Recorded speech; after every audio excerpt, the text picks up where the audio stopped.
भैया, एक रोटी खा सकती हूँ? हाँ बैठो खा लो। लो नहीं भैया, इतनी नहीं चाहिए, बस एक ही रोटी खानी है। खाओ खाओ, तुम्हारा ही खाना है, निश्चिंत होके खाओ।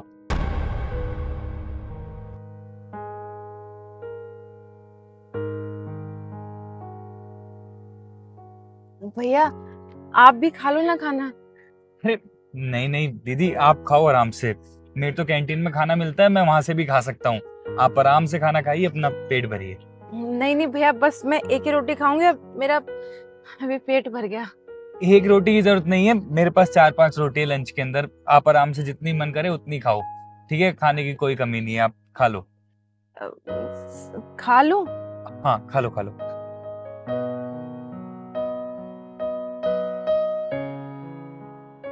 और कुछ मंगवाना है? चावल दाल सब्जी कुछ ले आऊं? नहीं नहीं भैया, बस। भैया, पानी पी सकती हूँ? हाँ बहन पी लो।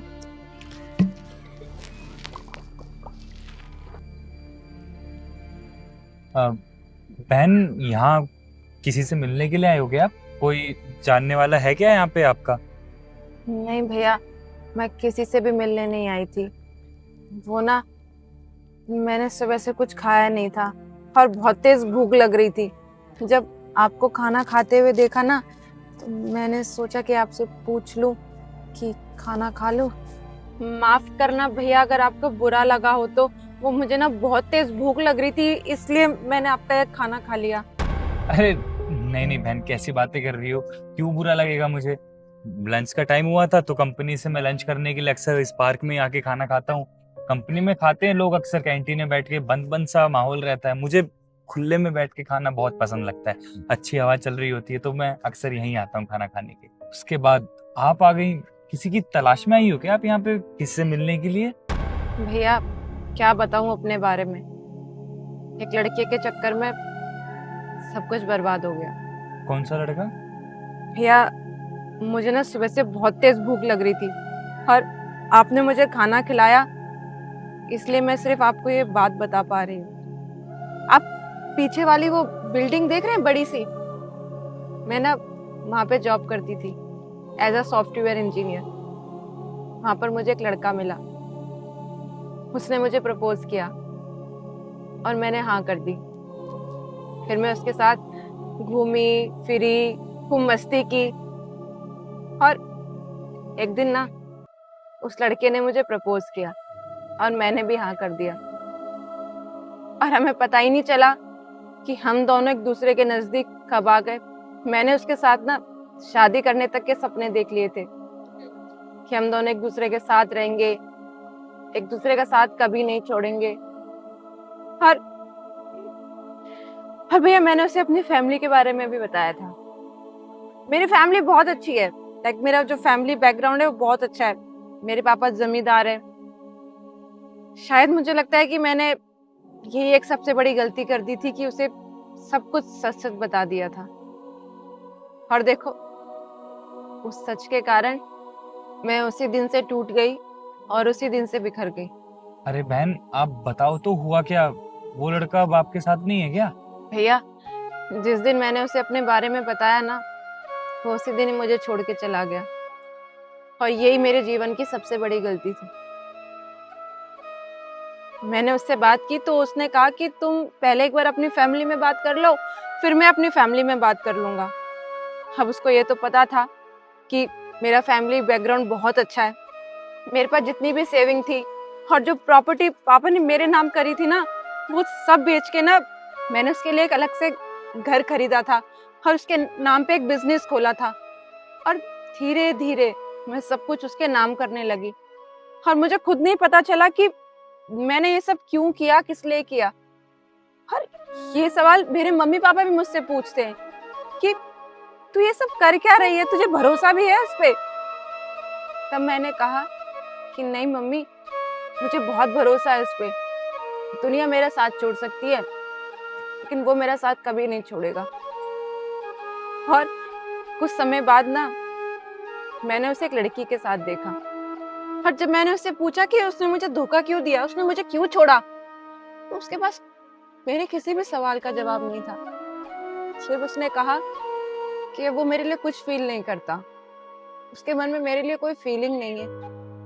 मैंने उसके लिए इतना सब कुछ किया और वो कहता है उसके मन में मेरे लिए कोई फीलिंग नहीं है। जिसे आप प्यार करते हो ना, उसके मुंह से ये शब्द सुन के ना मैं पूरी तरह से बिखर गई थी। मैं रोई, गिड़गिड़ाई, उसे भीख तक मांगी, लेकिन मुझे पता ही नहीं चला भैया, इतने सालों में उसके साथ चलते चलते उसने मुझे कब अकेला कर दिया, कब छोड़ दिया। और वो हमेशा मुझसे ऐसा कहता रहा कि मूव ऑन कर लो, कोई और लड़का देख लो, मिल जाएगा। पर भैया वो ये बात नहीं जानता कि मेरा दिल तो सिर्फ उसी पे अटका है ना। उसके अलावा मेरे सामने दुनिया के कितने भी लड़के आज हैं, मैं कभी उसे नहीं भूल सकती।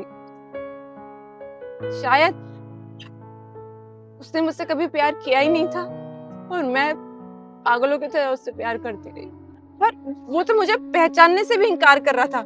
लेकिन मेरे पास ना हम दोनों के साथ में बिताए हुए फोटोज थे, वो मेमोरीज थी। जब मैंने दिखाई ना, तब उसने अपनी नई गर्लफ्रेंड के आगे एक्सेप्ट किया कि मैं उसकी गर्लफ्रेंड हूँ। और पता नहीं उसने मेरी कंपनी में क्या क्या कह दिया एम्प्लॉयज को, बॉस को, और बॉस ने मुझे जॉब से निकाल दिया। अब मुझे कुछ भी समझ नहीं आ रहा कि मैं कहाँ जाऊं, क्या करूं।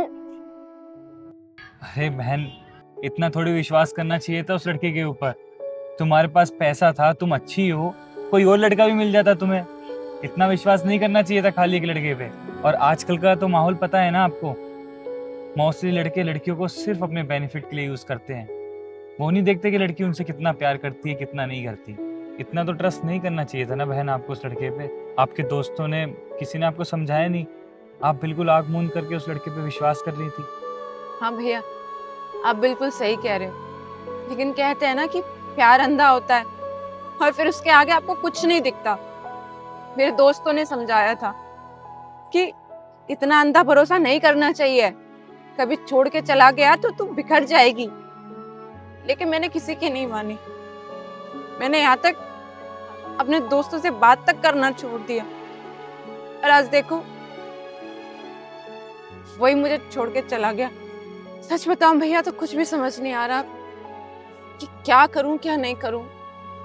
मेरे घर वालों को ये पता था कि हम दोनों की शादी होने वाली है, वो तो चला गया, मुझे इतने सारे सवाल के घेरे के बीच में छोड़ दिया कि मैं अपने मम्मी पापा से क्या कहूं।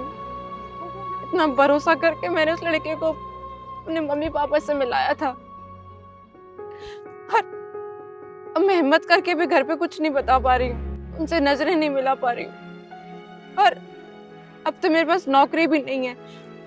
मुझे कुछ भी समझ नहीं आ रहा है, मैं क्या करूं क्या नहीं करूं भैया। मेरे पास एक ऑफर है, मैं अपनी कंपनी में बात कर सकता हूँ आपकी जॉब के लिए। करूँ? वैकेंसीज चल रही है हमारी कंपनी में, मैं बात कर सकता हूँ। भैया आप कहाँ काम करते हैं? यहीं जो पास में जो गली है, इसके आगे जो कंपनी है, उसी में काम करता हूँ मैं। उसी में वैकेंसीज खाली, अगर आप बोलोगी तो मैं बात कर लूँगा। क्या भैया आप सच में मेरी नौकरी लगवा दोगे? अरे बहन, कैसी बात कर रही हो? नौकरी तो मैं लगवा दूंगा, आपका इंटरव्यू भी करवा दूंगा, लेकिन काम तो आपको करना है ना। आप काम करोगी, आपको तनख्वाह मिलेगी, आपको पैसे मिलेंगे, आपको आपका मेहनताना मिलेगा। मेरा तो बस ये रहेगा कि मैंने किसी की मदद कर दी, आपको जरूरत थी और मैंने आपकी मदद कर दी, बस। भैया आप प्लीज एक बार बात करना, अगर मेरी जॉब लग जाएगी ना तो बहुत अच्छा होगा। अब ऐसे मुंह उदास करके कहाँ कहाँ तक भटकती रहोगी बहन? वो लड़का तो आपको छोड़ के चला गया, अब उसके चक्कर में अपनी जिंदगी थोड़ी बर्बाद करती रहोगी। जाके कहीं अच्छी जगह नौकरी करो, पैसे कमाओ, तुम स्टेबल हो जाओगी ना अपने जीवन में, 4 पैसे कमाओगी, तो ऐसे 36 लड़के आ जाएंगे तुम्हारे पास। उसके चक्कर में अपना जीवन बर्बाद मत करो। हालत देखो कैसी बना रखी है तुमने अपनी। भैया ऐसा क्यों होता है? मैं तो उससे बहुत प्यार करती थी और प्यार के बदले में वो मुझे छोड़ के चला गया। ऐसा होता है क्या प्यार? जिसे जाना होता है वो चला जाता है, उसे जाना था इसलिए वो चला गया।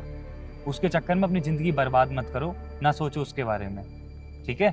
जो होना होता है वो अच्छे के लिए ही होता है। ऊपर वाला सबका ख्याल रखता है, तुम्हारा ख्याल भी रखेगा, ठीक है? भैया आपसे मिलने से पहले ना मैं एकदम टूटी हुई थी, बिखरी हुई थी। लेकिन आपसे बात करके ना मेरे अंदर ना एक अलग ही हौसला आ गया। और आप देखना, मैं अपने आप को ना इतना काबिल बनाऊंगी, इतना काबिल बनाऊंगी कि उसे अपनी गलती का एहसास होगा कि उसने क्या खोया है। देखो बहन, हम इस जीवन में जिससे प्यार करते हैं वो हमसे प्यार नहीं करता, और जो हमसे प्यार करता है हम उससे प्यार नहीं करते। यही जीवन का दस्तूर है। इस जीवन में प्यार मिलना बहुत मुश्किल बात है। 100 में से एक इंसान को प्यार मिलता है उसका, बाकी 99% लोग नाकामयाब हो जाते हैं। तो अपना दिल छोटा करने की कोई जरूरत नहीं है। जीवन में आगे बढ़ो, पैसा कमाओ, पैसा ही प्यार है आज के इस कलयुग का। तुम्हारे पास पैसा रहेगा, नाम रहेगा, तुम्हारे तमाम तरह के दोस्त बनेंगे, अच्छा प्यार भी मिल सकता है तुम्हें। तो इसलिए बहन, पैसे पे ध्यान दो। चलो बहन, अब अपना दिल छोटा मत करो। मैं तुम्हारे लिए अपनी कंपनी में बात करता हूँ और तुम नौकरी ज्वाइन करना। चलो आओ।